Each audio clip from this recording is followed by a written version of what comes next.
بسم اللہ الرحمن الرحیم ونادى اصحاب الجنة اصحاب النار، اور اہل جنت اہل جہنم سے پکار کر کہیں گے ان قد وجدنا ما وعدنا ربنا حقا فهل وجدتم ما وعد ربكم حقا، ہم نے وہ تمام وعدے سچے پائے جو ہمارے رب نے ہم سے کیے تھے۔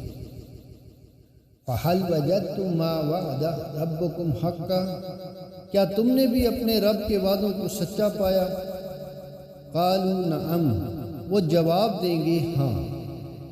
فَأَذَّنَ مُؤَذَّنٌ بَيْنَهُمْ أَن لَعْنَةُ اللَّهِ عَلَى الظَّالِمِينَ، تو ان دونوں کے درمیان میں سے ایک پکارنے والا پکارے گا ظالموں پر اللہ کی لعنت۔ اہل جنت اور اہل جہنم کے اس مکالمے سے اہل جنت کو نعمتوں کی زیادہ قدر ہوگی اور اہل جہنم کی حسرت و ندامت میں اضافہ ہوگا۔